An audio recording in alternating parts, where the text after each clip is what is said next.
ఒకరు మనకు తెలియదని మా వచ్చినప్పుడు చాలా ఇబ్బందులు, నాకే కాదు ఎవరికైనా ఇబ్బందులు అనేవి ఉంటాయి. ఫస్ట్ ఎలా వెళ్ళాలో గైడెన్స్ తెలియదు. తెలిసిన వాళ్ళందరికీ ఏంటంటే అన్నపూర్ణ స్టూడియోస్, అక్కడ షూటింగ్ జరిగితే వెళ్ళిపోవాలి.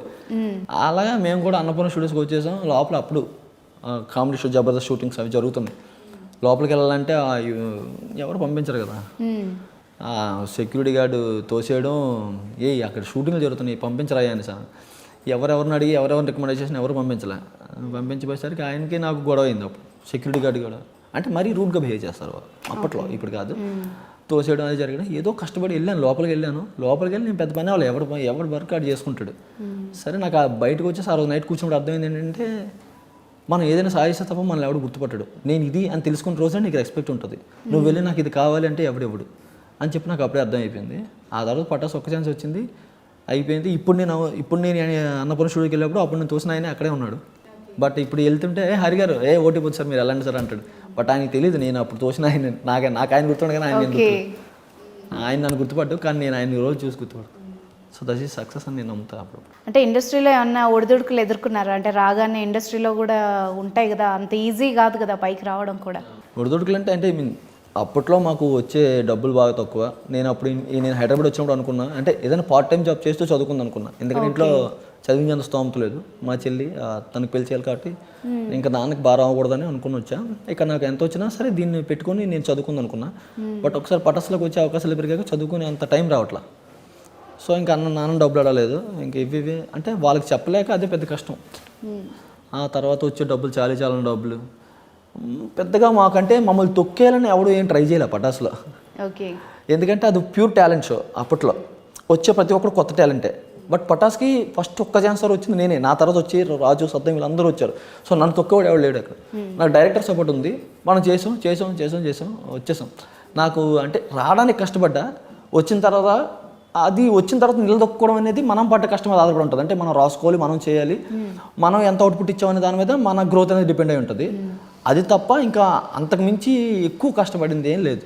రావడానికి అయితే చాలా కష్టపడ్డాం, వచ్చాక మనం నిలదొక్కోవడానికి కొంచెం కష్టపడ్డాం అంతే. సో ఎవరు తొక్కడం ఎవరు ఎంత మనల్ని ఏం లేవు, పర్లా దేవుడి దేవల్ల.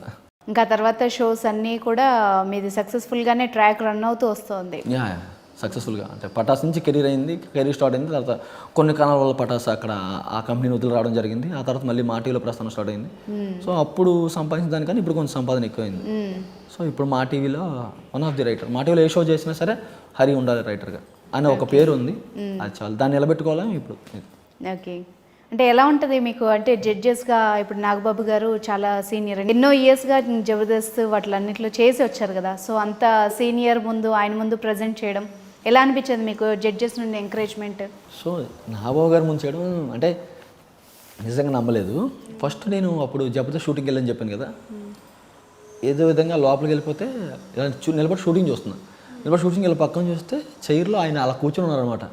అరే నాగబాబు గారు రా, మనంత దగ్గర నుంచి చూస్తున్నాం, ఇది నిజమేనా అని మళ్ళీ ఇలా పైకి ఎత్తే నాగబాబు గారు. చాలు ఇంక ఈరోజు నాగబాబు గారిని చూసాం అన్న సెన్స్లో ఫస్ట్ చూసాం, బయటకు వచ్చాం.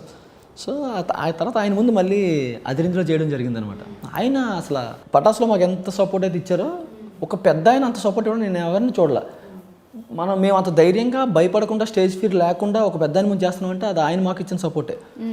ఇది మేము చేసేటప్పుడు అరే చెయ్యండి రా, ఆయన కూడా ఆయన ఉన్న గొప్పతనం ఏంటంటే ఈ లైన్ చేయండి రా బాగుంటుంది అని ఏ జడ్జి మనకు అంత చెప్పరు. వాళ్ళు చేశారని నన్ను ఆఫీస్ వెళ్ళిపోతారు. ఆయన యాడ్ చేసి ఇది తప్పు, ఇది చేస్తే కరెక్ట్, ఇలా చెయ్యాలి, ఇలా చేయండి రా మీకు ఇదే అని చెప్పి ఆయన పర్సనల్గా బాగా క్లోజ్ ఉంటారు. స్టేజ్ మీద కూడా అంతే ధైర్యం ఇస్తారు. ఎవడన్నా మర్చిపోయినా అరే పర్లేదురా మళ్ళీ చేయరా, ఏం కాదు, ఇక్కడ ఎవడో నీకన్నా పెద్ద తోపు ఎవడు లేడు, నువ్వే తోపు, నీకన్నా బాగా చేయి, పర్లేదు చేయి అని చెప్తారు. ఆయన సపోర్ట్ నిజంగా ఇండస్ట్రీలో మాకు ఒక పెద్ద సపోర్ట్ ఆయన నాగబాబు గారు. So the man with golden heart అంటారు చూసారు, సింపుల్ ఆయన అంతే. అండ్ ఇప్పుడు సీనియర్స్తో కూడా మీరు యాక్ట్ చేయడం జరిగింది కదా, అంటే వాళ్ళందరూ ఆల్రెడీ జబర్దస్త్లో చాలా ఇయర్స్ నుండి ఉన్నవాళ్ళు. సో ఎట్లా ఉంటుంది వాళ్ళ తరఫున, వాళ్ళ సైడ్ నుంచి మీకు బాగుంటుందా, ఎలా ఎంకరేజ్ చేస్తారా? మేము సీనియర్ రాంప్రసాద్ అన్న అప్పుడు మేము పటాస్కి వచ్చిన టైంలో వాళ్ళు సీనియర్స్, అప్పుడు మేము పటాస్ స్టేజ్ని వాళ్ళతో షేర్ చేసుకున్నాం. సో నేను వైజాగ్లో నేను చదువుకున్న టైంలో అప్పుడు నేను పటాస్లో కూడా చెప్పాను, సీనియర్ రాంప్రసాద్ అన్న ఒక హోటల్లో కనబడితే వాళ్ళ దగ్గర ఫోటో తీసుకోవడానికి 1 కిలోమీటర్ వరకు వెళ్ళి అక్కడ ఫోటో తీసుకున్నాం. అది నేను పటాస్ స్టేజ్ మీద చెప్పాను, అన్న మీతో దిగిన ఫోటో అన్నాన్ని.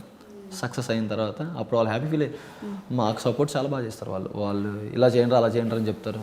మాతో పాటు స్టేజ్ షేర్ చేసుకోవడానికి కూడా కొంతమంది అనుకుంటారు మా వాళ్ళతో పాటు మెయిన్ చేయడం ఏంటి, వాళ్ళు వచ్చిన మన ఒక ఛాన్స్ వాళ్ళ పిల్లలు వాళ్ళతో మెయిన్ చేయడం ఏంటి స్టేజ్ అని చాలామంది అనుకుంటారు. బట్ అన్న అలా కాదు, రెండర ఇక్కడ కూర్చోరా చేయండి రా సరదా చేయండి రా. ఒకవేళ మేము డల్ అయినా సరే వాళ్ళు వచ్చి అందుకొని మమ్మల్ని లేపుతారు.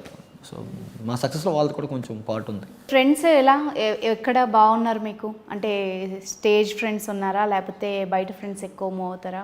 నాకు మా ఊర్లో ఫ్రెండ్స్ చాలా తక్కువ, ఎందుకంటే నేను చిన్నప్పటి నుంచి హాస్టలే. ఓకే. సో మా ఊర్లో ఫ్రెండ్స్ లేరు, వెళ్ళినా ఒకరు ఇద్దరు అంతే. మా ఊర్లోకి వెళ్తే నేను ఇంట్లోంచి రాను, అది వదిలేస్తే బీటెక్ ఫ్రెండ్స్. సో బీటెక్లో నాకు అంటే అప్పుడు చాలా తక్కువ, తినడానికి కూడా డబ్బులు లేని టైంలో కొంచెం మంది వాళ్ళ దగ్గర డబ్బులతో కొంచెం అప్పుడు నాకు పూట గడవడానికి అవి అలా చూసుకునేవాళ్ళు. వాళ్ళు ఇప్పటికీ కొంతమంది ఒక 3, 4, 5 మెంబర్స్ అంతే. వాళ్ళు